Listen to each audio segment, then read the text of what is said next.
I'm Sharon Binks. I'm one of the organisers for a women's movement raising awareness against rape, sexual assault and grooming. Justice for the Women and Children was started by Natasha Allen, a very concerned young mother from Sunderland. Unfortunately, Tasha couldn't be here today. We already had a commitment to speak at the demo in Newcastle organised by the North East Angels, one of the many groups of volunteers, many with personal experience of rape, grooming and child sexual assault, dedicating their time to protect our children. They follow up on reports of assaults on young people in the community. They patrol our streets and catch paedophiles grooming our children on the internet. Following reports of 4 rapes in the space of 10 days, Tasha set up a page on Facebook. Tasha wanted to know what the police and council were doing to protect the women being raped in Mulberry Park, the women being spiked and raped on a night out, and the threats of children being snatched off the street on their way to and from school. Some of the locals have renamed Roper Avenue, Raper Avenue. Tasha had a good response on her page, so she organised a protest march in June this year. The first march I ever attended was in Sunderland, in the June the previous year, Justice for Chelsea. Chelsea had been gang raped and beaten by 3 men after a night out. She went straight to the police station with the evidence still on her body. CPS were not willing to prosecute. I had my eyes opened that day. I learned from Peter Sweden that Sweden had become the rape capital of Europe. I learned from Tommy Robinson the extent of the grooming gangs and rape jihad that had been covered up for many years by the establishment. I realised I'd been living in a bubble. How could the mainstream media not be all over this? There was a complete media blackout. How do we stay safe if we don't know the risks? I was frightened for my own daughter's safety. So many women aren't aware of the dangers. I heard from people at the demo that people were losing their jobs for attending protests. I didn't think supporting a rape victim would be seen as a political protest. I worked for North Yorkshire County Council at the time. I'd worked there for 15 years. I supported hundreds of children and families in their own homes and within the education system. I was well versed on the impacts of child abuse, attachment disorder, learning difficulties, mental health and family breakdown. I had to tackle some difficult issues as a family support worker, but honesty and empathy got me through and earned me the respect of the parents. I never had a complaint made against me in 15 years. However, after speaking about what I'd learned at the demos to colleagues and sharing some posts on Facebook, I was considered far right and racist and suspended from work, put off for my whole life. They even held a ladder on me. That's a multi-agency meeting where they consider if you are a risk to children. The police came to my house to let me know they hadn't found anything on my Facebook that was any more than a little unsavoury, but rape often is. I was no longer considered trustworthy to work with the Families Act, dared to speak out about the Muslim grooming gangs, terrorist attacks and the danger I felt the illegal immigrants posed. During the investigation, I stood by everything I had said about my concern for our children. It was based on fact, my concern to the parent and the grandparent. I maintained that it was about rape and paedophilia, not race and religion. Unfortunately, the truth has no place in this world of political correctness and cover-ups. I was sacked for religious discrimination in December in case I upset a Muslim with my views. I'd shared my views on paedophile priests in the Catholic Church many times and nobody raised an eyebrow, let alone sack me in case I upset a Catholic. I can't get a job as they keep putting dismissed for gross misconduct on my reference. In January, I went back on Facebook and saw there was a Veterans March in Newcastle, so I went along. I've been to a number of marches since then. And I've met so many wonderful, caring people who've been very supportive, not the far-right thugs they have portrayed in the media. While at the Free Tommy demo in London, I met a group from Sunderland. Keith recognised me from Facebook. I'd been unlawfully arrested and assaulted in Manchester a few weeks earlier. I'd been attending a remembrance march for those killed in the Manchester bombing. Keith told me about Justice for Women and Children of Sunderland and invited me to attend their first demo. I was asked to read out letters sent to Tasha from women about their abuse and rape, and from there became one of the organisers. We've had meetings with the police and the council to highlight the dangers in the community and promote safer streets. We held a community meeting to discuss local people's concerns and the areas of greatest risk. We share information and stories on our page of convicted sex offenders and any incidents in the city people need to be aware of. We read out stories victims have shared with us and give some survivors a platform to speak out if they're feeling brave enough. The aim of our demos is to raise awareness and to encourage victims to come forward. We decided to play music on our march to avoid people shouting out and chanting. The first two demos in Sunderland were peaceful. There were no counter-protests. We didn't really expect any, considering we were protesting against rape and abuse. We decided to take our demo to Middlesbrough. I'd heard a lot about child prostitution over the 30 years in the area, but nothing about grooming gangs. We liaised with the police and the council to agree a route, and were told where to hold the speeches. We were told by the police there would not be a counter-protest. We were told there'd been a couple of inquiries, and there may be a couple of people handing out leaflets in the town, but not a protest.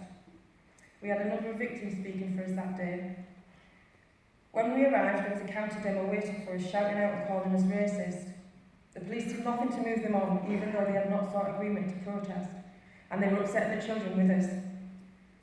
The headline that day was about the clash between protesters and not the issue of rape and abuse.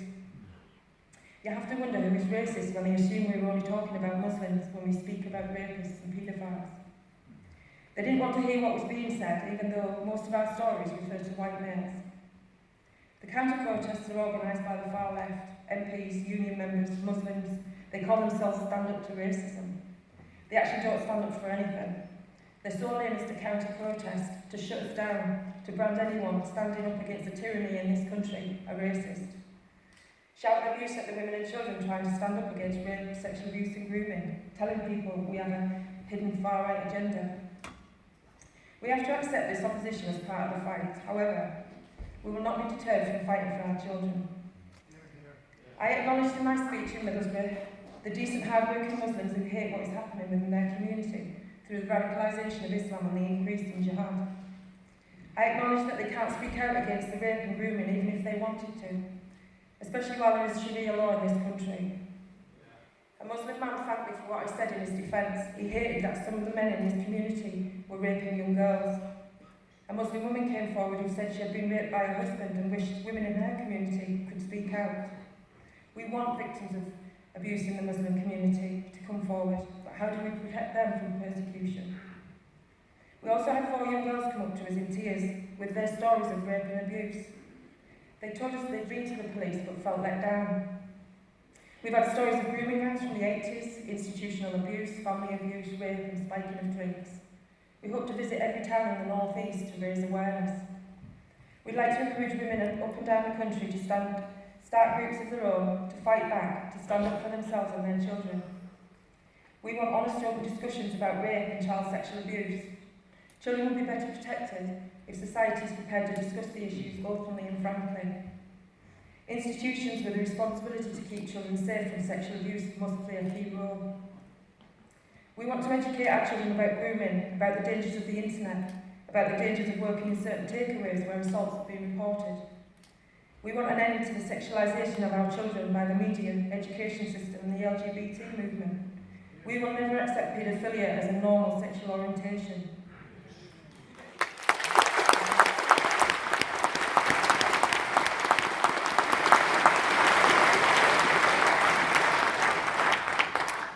We have an age of consent for a reason. We know that the rape of children is damaging.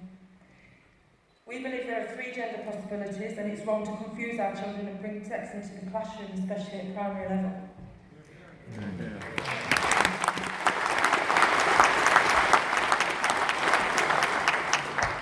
We want an end to blaming the victims for what happens to them with the use of language such as child prostitution, risky behaviour, promiscuity. This is damaging for the victims and survivors who feel to blame for the abuse rather than being a victim of serious criminal offence.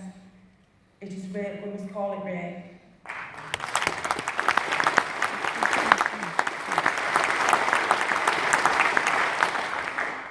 Phrases such as attention seeker or fantasist have an impact on the perception and credibility of adult survivors, especially without the access to their records. We want to encourage survivors to come forward, to share their stories, to not feel ashamed or blamed. We want to see a change in the way victims are treated when they report a sexual assault. We hear stories of victims being questioned over and over again, just to have it thrown out. There needs to be a culture change within the police service in relation to child sexual abuse. We don't want to see another Rochdale, Telford, Newcastle, the list goes on. We want to see justice for the victims of institutional abuse. We want the police, the politicians, the social workers and health workers held accountable for the abuse and their failure to protect. We want to see easier access to records for those who have been through the care system. They have a right to make sense of their lives. Why should they be fobbed off and have to request access time and time again? We want to see survivors have their complaints against the police if they think their case was handled badly, to be taken seriously, regardless of how much time has lapsed. We want to see survivors get compensation for the crimes against them, regardless of whether they've turned to drugs or crime since the offence against them was committed. We want tighter checks on taxi drivers and takeaways. We get a lot of reports about Muslim taxi drivers assaulting young girls, particularly in the Middlesbrough area.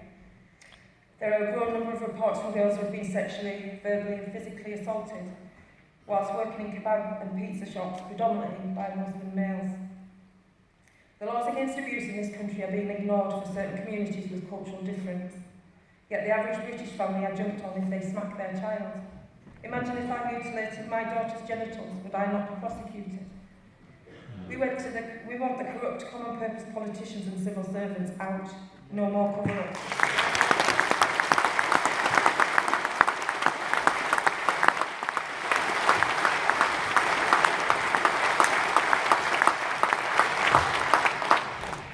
We want the rapists and paedophiles off the street or monitored closely, not just moved around and protected.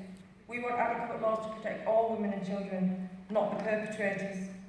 We want our children and our grandchildren to be safe now and in the future. Thank you for listening.